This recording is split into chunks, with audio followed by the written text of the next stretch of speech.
Шәһәрнең үзәк мәйданында җиңү көне җыры яңгырый. Бүгенге тыныч тормышны бүләк итүчеләр, сугыш ветераннары, тыл хезмәтчәннәре, сугыш чоры балалары, фашист тоткынлыкларында иза чигүчеләр хөрмәтенә ул. Аңа шәһәрнең барлык мәктәпләренә җыелган 1000дән артык укучы да кушыла.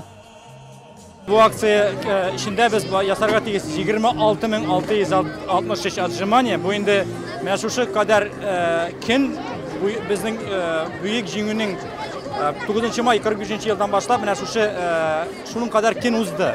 Biz bugünkü kinde şunun kadar отжимания yasap, bizning kürsətəsimiz kile bu bizning tanışlık için kireşken soldatlar için bizning babaylar, soğuşta katnaşuşçularga bizning hürmetimizni.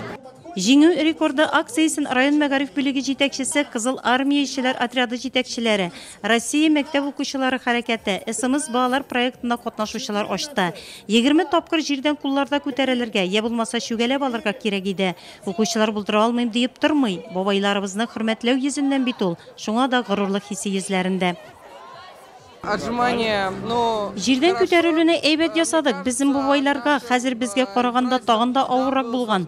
Спорт белән кыш көне шөгыльләнә башладым. Хәзер армиягә әзерләнәбез, илебезне яклар өчен. Акцияны оештыручыларның берсе Нурла шәһәренең волонтер ирекле үзәге. Районда аның оешканына 2нче ел. Нурлатның барлык мәктәпләренә укучылар берләшкән монда.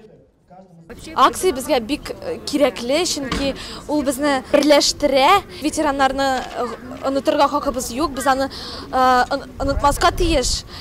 Быел җиңү рекорды халыкара спорт патриот акциясе илнең 150дән артык шәһәрендә үтә. Шулар арасында Нурла шәһәре дә бар. Әлеге ике төрдәге физик күнегүләр 5 тапкыр бүленеп ясалды. 26663 тапкыр физик күнегү ясап, Нурлат мәктәпләре укучылары сәламәт яшәү рәвеше яклы, бердәмлектә көч булуын күрсәтте.